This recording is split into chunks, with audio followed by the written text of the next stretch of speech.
안녕하세요. 김동섭입니다. 6월 19일 아침 시작하도록 하겠습니다. 오늘 새벽에 끝난 미국 시장은 상승 마감했는데요.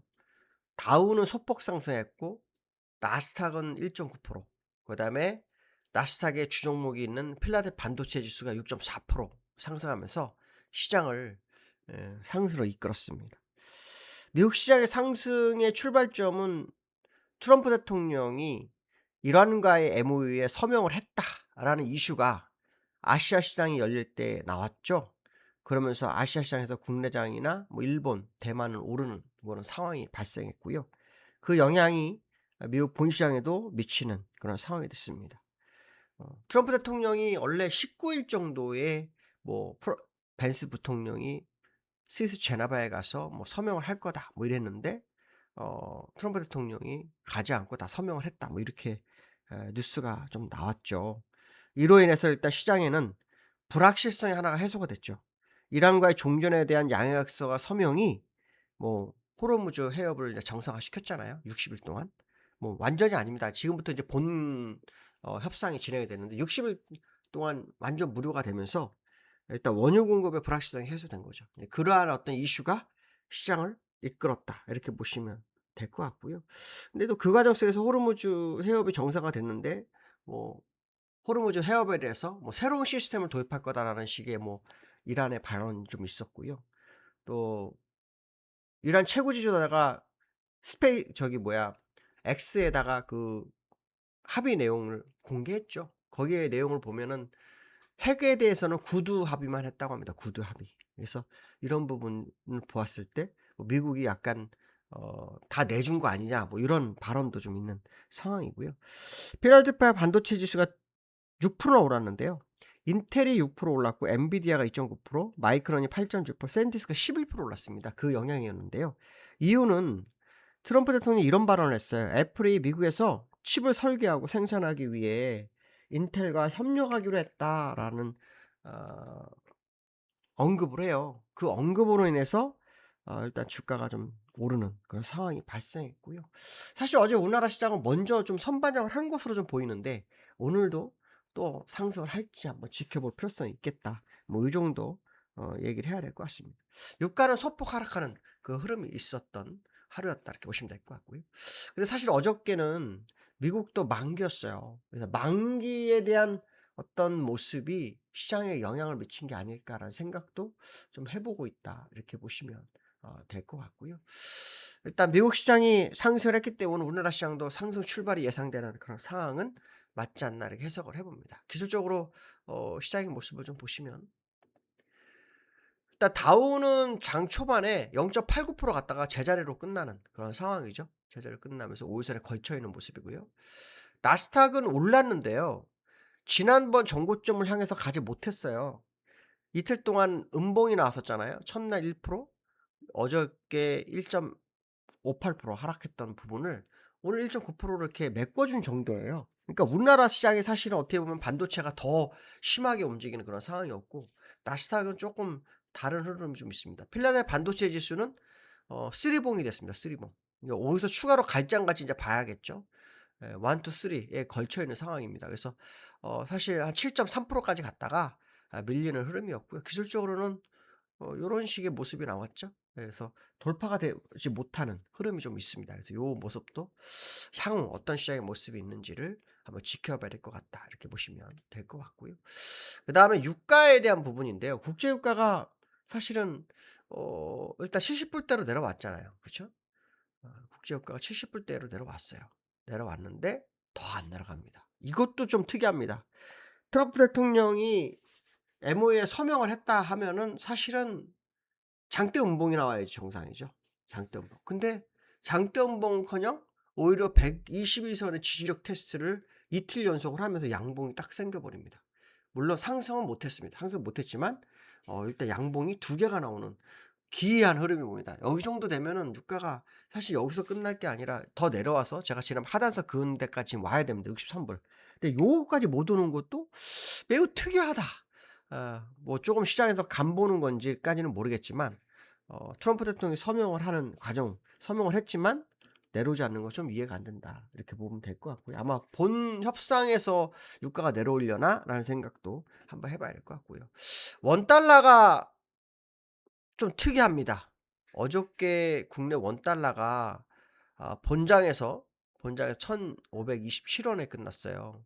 어제 1,527 원, 1,528 원까지 갔는데 여기에서 1,543 원까지 갔습니다. 43 원. 43 원까지 갔다가 지금은 1,534 원. 약 7원 정도 더 오르는 그런 모습입니다. 근데 어저께 환율이 이렇게 오른데도 우리나라 장이 올랐고요. 오늘 새벽에도 환율이 또 올랐어요. 그래서 환율은 제가 이 박스권에 갇히면 그 선에서의 움직임이 주가는 아무 상관이 없을 수 있겠다 뭐 그런 얘기를 했지만 환율이 완전 뉴노멀로 1,530 원대를 안착하면 사실은 좀 부담스러운 게 맞거든요. 근데 그게 국내 시장이 전혀 반영 안 하는 것도 매우 특이하다라는 생각이 들고 있고요. 여기서 만약에 오늘 추가로 상승하게 되면 환율은 1,550 원을 돌파할 확률이 상당히 높습니다. 이제 그거에 대한 리스크가 시장에 어떻게 반영되는지도 한번 보실 필요성이 있고요. 일단 코스피 시장이 어마어마합니다. 코스피 시장이 뭐 어마어마합니다. 코스피 시장이 어저께 올랐었죠. 어저께 시간론적으로 일순에 해당되는 76이라는 숫자가 존재했는데요. 그거를 아주 그냥 쉽게 돌파가 돼 버립니다. 물론 조금 더 지켜봐야 되는 그런 상황이 있긴 하지만 어쨌든 그런 모습이 있었습니다. 그래서 굉장히 강한 시장의 모습이었는데 결국 상승은 뭐였습니까? 삼성전자 하이닉스였어요. 그거 외에는 없었습니다. 삼성전자 하이닉스가 시장을 주도하는 흐름 외에는 없었습니다. 이것도 좀 안타깝습니다. 왜냐면 전체 종목에서 10분의 1만 상승을 했고요. 이 두 종목이만 끝까지 올라가면서 시장을 방어하는 끌어올리는 그런 모습이 있었는데요. 코스피 지수가 지금 9,000 포인트가 되면서 어저께 뉴스 보니까 막 그 9,000 이렇게 들고 뭐 거래소에서 찍고 막 난리가 났었더라고요. 그래서 요걸 한번 과거 데이터를 좀 봤는데 9,000 표는 처음인데 무슨 데이터를 볼 게 있어 뭐 이렇게 하겠죠. 근데 이제 그 데이터를 본 게 아니라 9,000까지 오는 과정을 한번 봐 봤습니다. 9,000 까지 오는데요. 이 진짜 우리가 강하구나만 생각했지 실제로 데이터는 안 봤을 거예요. 일단 5,000 포인트가 언제 일어나 1월 22일 날이었습니다. 1월 22일 날. 올해 1월 22일 날. 그러면 지금 6월 19일이니까 5개월 된 거죠. 5개월 사이에 4,000 포인트가 오는 4,000 포인트가요. 그다음에 이 6,000 포인트가 언제냐면 2월 25일 딱 한 달 만에 오릅니다. 한 달 만에. 그리고 7,000 포인트가 5월 6일 그리고 약 3개월 정도 2개월 반 사이에 1,000 포인트가 오릅니다.